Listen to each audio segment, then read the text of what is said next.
When we observe rocks around the Earth, we can often see surfaces along which rocks have broken and moved, surfaces we call fault planes.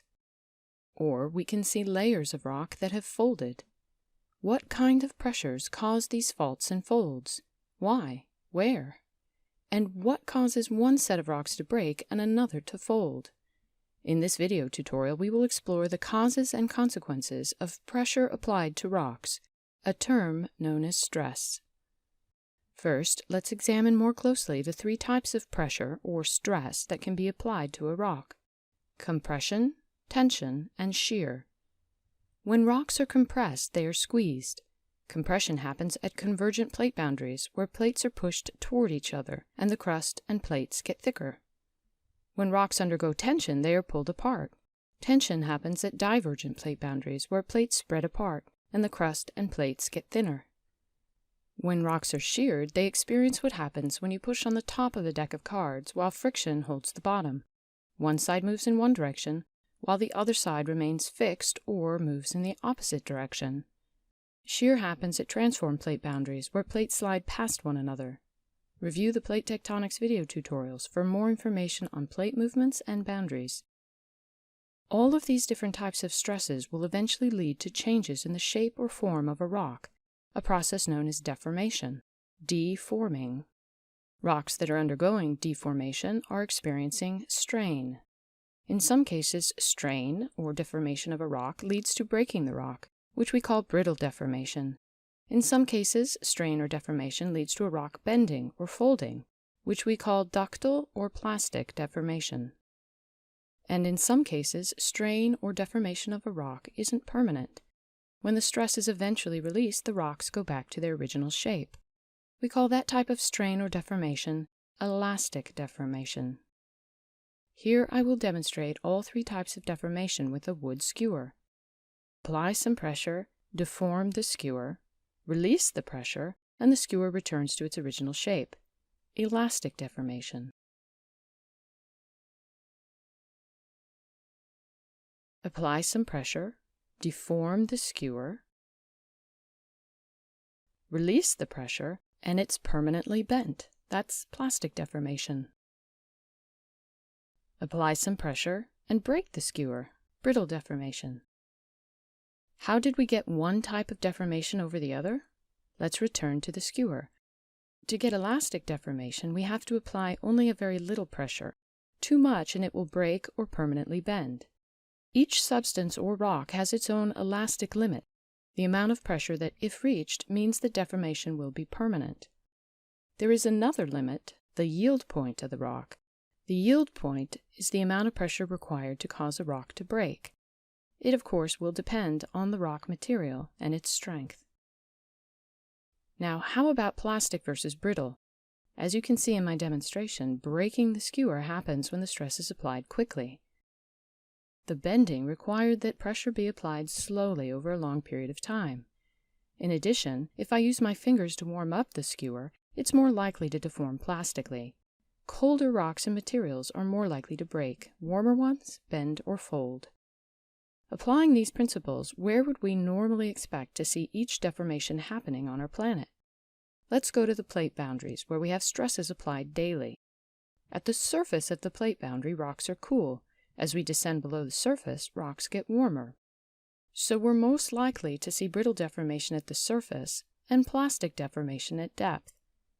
Faults at the top, folds below, which we can see in this illustration of a continental collision zone, creating massive mountain systems like the Himalayas, with faulting at the surface and folding at depth. Note, if folds happen at depth, but we see those folded rocks at the surface, what does that mean? It means that all the rocks that were above the fold when it was forming have now been eroded away. The land is uplifted, and the older folded rocks are now exposed. We will come back to the topic of mountain building and erosion in later video tutorials. What about elastic versus brittle deformation? Elastic primarily happens along active fault lines at the surface, where stresses build just a little before overcoming friction on the fault and the fault slips. Any strain experienced by the rock during the initial stress buildup is then released, and the rocks go back to their original shape. We will discuss elastic deformation and rebound further in the video tutorials on earthquakes. Pause now.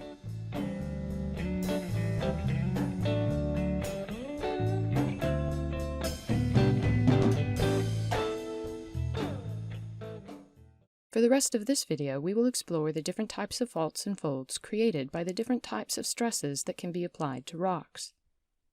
As previously mentioned, when rocks undergo brittle deformation, they break. The plane along which they have broken is called a fault. After a fault is formed, successive application of stress can either cause continual movement of the rocks along each side of the fault, or if friction is too high, cause another break or fault to form elsewhere. Faults can be classified by the type of movement that happens along them. Faults that have near vertical fault planes and have horizontal slip along strike are called strike-slip faults. Strike is the orientation of the line that a fault plane makes when it intersects a horizontal surface. For example, the strike of this fault is due north. The strike of this fault is north 45 degrees west. Faults that have planes that dip at an angle between horizontal and vertical, and thus have vertical slip, are called dip-slip faults. Faults that experience movement along strike and along dip, the combination of the two, are called oblique slip faults. For dip-slip faults, the top surface of the fault is the hanging wall. Think of this as the block of rock that is hanging over the fault surface. The bottom surface of the fault is the footwall. Draw a vertical line anywhere along the cross-section of a fault plane, and the hanging wall rocks will be sitting on top of the footwall rocks. If you draw a person standing upright, their head is in the hanging wall and their feet in the footwall. Faults are further classified by the stresses applied and the motion of rocks on one side of the fault relative to the other. Normal faults are dip-slip faults caused by tension. As tension stress pulls the rocks apart, gravity pulls down the hanging block. Therefore, normal faulting gets its name because it is a normal response to gravity. If the hanging wall has moved downward in relation to the footwall, then the fault is a normal fault. Reverse faults are dip-slip faults caused by compression. As stress pushes rocks together, one rock block rides up atop another. If the hanging wall has moved upward relative to the footwall, the fault is a reverse fault. Thrust faults are reverse faults that develop at very low angles, nearly horizontal, and thus may be difficult to recognize. Now let's return to strike-slip faults. Strike-slip faults can be further subclassified into right lateral and left lateral. Along a right lateral strike-slip fault, one side of the fault appears to have slipped right relative to the other. Along a left lateral strike-slip fault, one side appears to have slipped left. How can you identify the type of fault just by looking at it? Let's try a few examples. If we're trying to classify a strike-slip fault, we can see relative motion only from a map view. We must look from above. First, find an object like a fence or rock layer or riverbed that was split apart by the fault movement. Draw relative motion arrows along and parallel to the strike of the fault plane, showing the motion of each side relative to the other. Now, imagine standing on one side of the fault and looking across to the other side. Which direction did the other portion of your fence or rock layer or riverbed move? To your right or left? If right, it's a right lateral strike-slip. If left, it's a left lateral strike-slip. Notice that you should get the same answer no matter which side of the fault you are looking from, as long as you answer it relative to where you're standing and whether the other side is moving to your right or your left. If we're classifying a dip-slip fault, we can see relative motion only from a cross-section, from the side. Find a rock layer that has been split by motion of the fault. Draw relative motion arrows along and parallel to the dip of the fault plane, showing the motion of each side relative to the other. Which direction did each portion of the rock layer move relative to the other? Use the arrows to determine stress type. Line your hands up with the fault plane and move them in the direction of the arrows you showed. Are you pulling the rocks apart or pushing them together? If pulling apart, it's tension, and the fault is called a normal fault. If pushing the rocks together, it's compression, and the fault is called a reverse fault. Of course, you can also look at the hanging wall and footwall. Remember, the hanging wall moves down in a normal fault and up in a reverse fault. That's a second check to ensure you named them correctly. Pause now.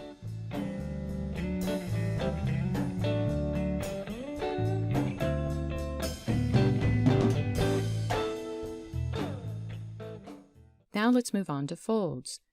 Folds occur in layers of rocks that were originally laid down horizontally but have since been deformed plastically. We classify folds based on their shape relative to the surface of the Earth.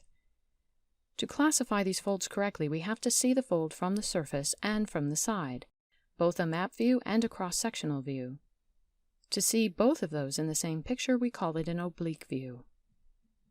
First, check to see if your fold has a hinge axis, an imaginary plane that bisects the fold and along which the fold drapes or hangs like blankets over a fence or wall. If the fold has a hinge axis, you can classify it by looking at its cross-section that cuts perpendicularly through the hinge axis. When you look from the side, synclines have a U-shape in cross-section. Anticlines are the opposite, an upside-down U or an A shape. If the axial plane is vertical, then the fold is simple and upright. However, sometimes the axial plane can dip itself. In such cases, we're going to call the fold a tilted fold and give the actual dip angle of the axial plane. For example, in this image, the anticline on the left is untilted and upright, but on the right, both the syncline and anticline have axial planes dipping eastward. The angle looks to be roughly 60 degrees east. 90 degrees would be vertical, 0 degrees would be horizontal. So we call the rightmost folds syncline and anticline with hinge axes dipping 60 degrees east.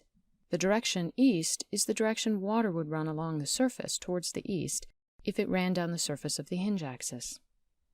A hinge axis can also plunge into the ground, which means that the strike line stays the same, but the plane dips forward or backward into the ground. Plunge is the angle between the hinge line and a horizontal line. For example, an anticline with a hinge line plunging 20 degrees north and a trend of due north would be lined up north-south, and the entire structure would plunge into the ground towards the north. Plunging and non-plunging synclines and anticlines have similar cross-sectional shapes. However, their map views look quite different. Imagine folding all these pieces of paper into a syncline or anticline and then eroding the surface flat. From the map view, when we look down at the patterns of rock beds outcropping on the surface, we see parallel lines where the beds are coming out. These lines are symmetrical mirror images across the hinge axis. Notice that for synclines, the older rocks, the bottom rocks in the original horizontal deposits, appear furthest from the hinge axis, and the youngest rocks are in the center. For anticlines, it's the opposite. The oldest rocks are pushed up in the center, and the youngest rocks are furthest away. Plunging synclines and anticlines show horseshoe-shaped outcrop patterns on eroded surfaces because we're not looking exactly perpendicular to the hinge axis. Effectively, it's like seeing a combination of a cross-section and map view at the same time. For plunging anticlines, the horseshoe bends in the plunge direction. For synclines, the open side of the horseshoe is in the plunge direction. Domes and basins are folds caused by pressure underground pushing up, a dome, or above ground pushing down, a basin, in a single spot like a point. These folds have no hinge axes. Take a cross-section anywhere through the center, and a basin will look like a syncline and a dome like an anticline, no matter where you cut it. However, in map view, after erosion, the outcrop pattern for both are concentric circles. Like with anticlines, in domes, the oldest rocks are pushed up in the center, while in basins, like synclines, the youngest rocks are preserved at the center. Pause now.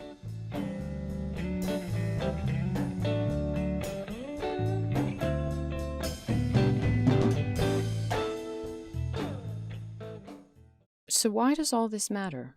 Why does it help to identify the direction that beds are dipping or folding underground? Why does it matter where the oldest rocks are or the youngest, or what the outcrop pattern looks like on the surface?